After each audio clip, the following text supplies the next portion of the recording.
राजभवनात ते पोहोच नक्की आपण जर पाहिलं तर 3 दिवस सरकार स्थापन जे आहे आपल्याला पाहायला मिळतं की सरकार बनवून सरकार बनण्यासाठी जी मुदत आहे ती आज संपतीये आणि निवडणुका झालेल्या आहेत, निकाल लागलेले आहेत, त्याला 3 दिवस झालेले आहेत. मात्र मुख्यमंत्री कोण हे अजूनही तिन्ही पक्षांमध्ये ठरलेलं नाही. राजभवनावरती आज मोठ्या घडामोडी ज्या आहेत त्या घडताना पाहायला मिळतात. तर तिन्ही पक्ष दावा करतायत की आमचाच मुख्यमंत्री. फॉर्म्युला ठरल्यानंतर समजणार आहे किंवा ही नाराजी जी आहे ती वाढत चाललेली आपल्याला पाहायला मिळते. काल दुपारनंतर प्रत्येक पक्ष जे आहेत, भाजप असतील, त्याचबरोबर राष्ट्रवादीचे नेते आहेत, ते बोलायला सुरुवात झालेली, एकमेकांवरती आरोप करायला सुरुवात झालेली आहे.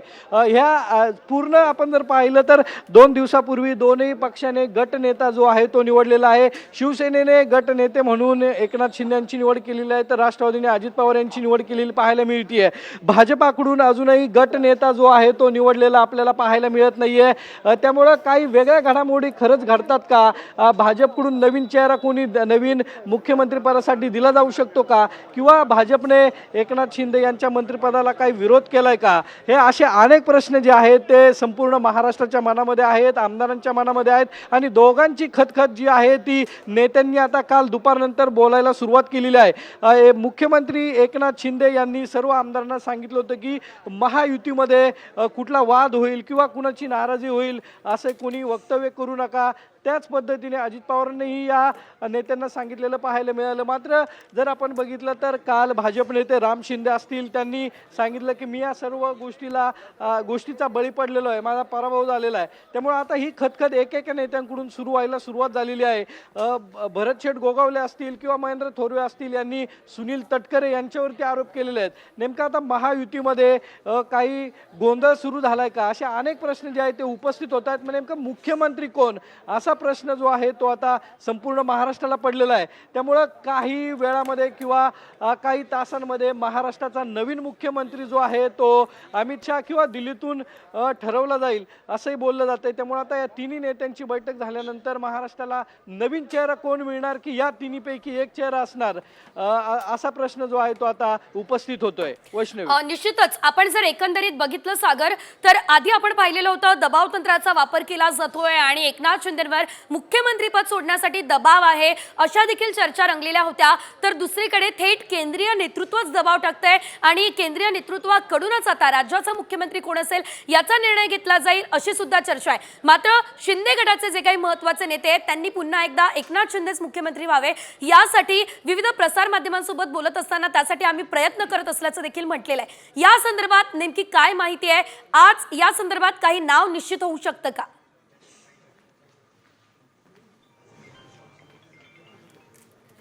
बघितलं तर निकाल लागल्यानंतर सर्व पक्षाचे नेते आहेत, म्हणजे राष्ट्रवादी असेल, भाजप असेल आणि शिवसेना असेल, यांच्या नेत्याने संपूर्ण महाराष्ट्रभर आपल्या नेत्याचा मुख्यमंत्री म्हणून फ्लेक्स लावलेले आहेत आणि प्रत्येकाला वाटतंय की आपला नेता हा मुख्यमंत्री झाला पाहिजे. त्या अनुषंगाने हे पावलं जे आहेत ते आता कार्यकर्त्यांकडून उचलायला सुरुवात झालेली आहे. मात्र संपूर्ण ज्या आमदारांना आदेश आणि नेत्यांना आदेश दिलेले असतानाही नेत्यांनी बोलायला सुरुवात केली आहे. मात्र त्यामध्ये आता हे सर्व नेते एकमेकांवरती टीका करताना पाहायला मिळत आहेत. त्यामुळे आता खरोखरच या तीनही नेत्यांमध्ये खरंच एक वाक्यता आहे का, किंवा तीन नेत्यांमधला एक नेता कोण होऊ शकतो किंवा वेगळा? RSSची भूमिका महत्त्वाची यामध्ये असणार आहे आणि सांगितलं जातंय की RSS ने काही नावांना पसंती दिलेली आहे. त्यामुळं ही नावं जी आहेत ती आता कोणती आहेत आणि ती खरंच समोर येतात का? राजभवनमध्ये मोठ्या घडामोडी सुरू असताना पाहायला मिळतात.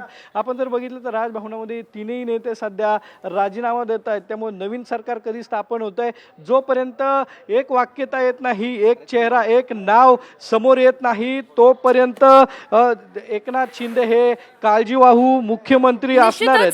त्यामुळे आता हे काळजीवाहू मुख्यमंत्री काय करतायत, कारण की आता निश्चितच सागर, खरं तर एकनाथ शिंदे हे काळजीवाहू मुख्यमंत्री म्हणून काम बघतील. मात्र आता राजीनामा दिल्यानंतर पुढचं नाव त्यांचं उपमुख्यमंत्री पदासाठी असेल अशी देखील चर्चा रंगलेली आहे. या संदर्भात काय माहिती आहे का?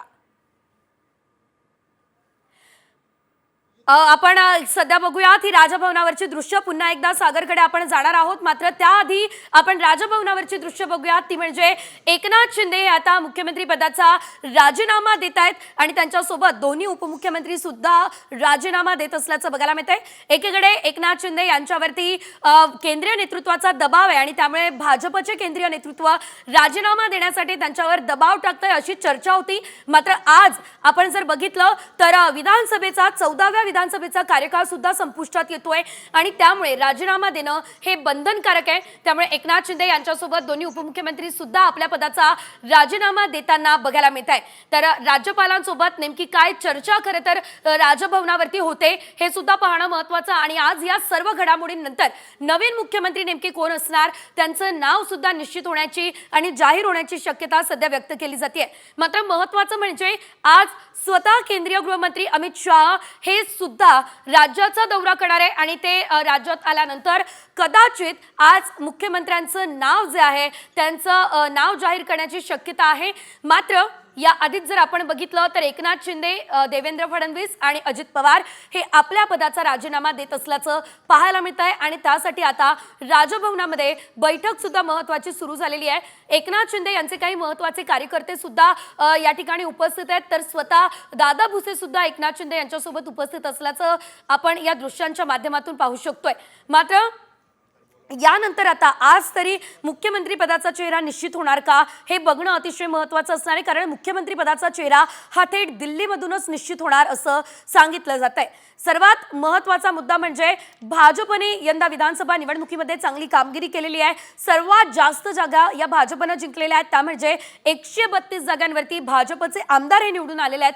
त्यामुळे भाजप हा यंदा मोठा भाऊ या विधानसभा निवडणुकीमध्ये ठरलेला आहे. त्यामुळे यानंतर आता भाजपचाच मुख्यमंत्री असेल अशी अपेक्षा व्यक्त केली जाते. मात्र यामध्ये आणखी एक महत्त्वाचा मुद्दा तो म्हणजे भाजपने जी बिहारमध्ये रणनीती आखलेली होती ती म्हणजे जास्त जागा येऊन सुद्धा त्यांनी या ठिकाणी मुख्यमंत्री बदललेले नव्हते किंवा या ठिकाणी जे मुख्यमंत्री आधी कार्यरत होते त्यांनाच पुन्हा एकदा संधी देण्यात आलेली होती. तसं काहीचं समीकरण हे राज्यामध्ये सुद्धा जुळवलं जातं का हे सुद्धा बघणं महत्त्वाचं असेल, कारण त्याचा फायदा भाजपला मोठ्या प्रमाणात होण्याची शक्यता आहे. तर आता एकनाथ शिंदे मुख्यमंत्री पदावर विराजमान होतात की जशी चर्चा रंगलेली आहे त्याप्रमाणे जो दुसरा पक्ष महायुतीमधला आहे अर्थातच शिवसेना शिंदे गट त्यांना उपमुख्यमंत्री पद मिळतं हे बघणं अतिशय महत्त्वाचं असेल. कारण एकीकडे देवेंद्र फडणवीस यांच्या नावाला तब्बल 178 आमदारांनी पाठिंबा दिलेला आहे. त्यामध्ये जे अजित पवार यांच्या गटातले आमदार आहेत त्यांनी सुद्धा देवेंद्र फडणवीस यांनाच पाठिंबा दिलेला आहे आणि यांच्यासोबत अजित पवार यांचा स्वतःचा देखील देवेंद्र फडणवीस यांनाच पाठिंबा असल्याचं कळतंय. अजित पवार हे देखील देवेंद्र फडणवीस यांच्याच नावासाठी अनुकूल आहेत.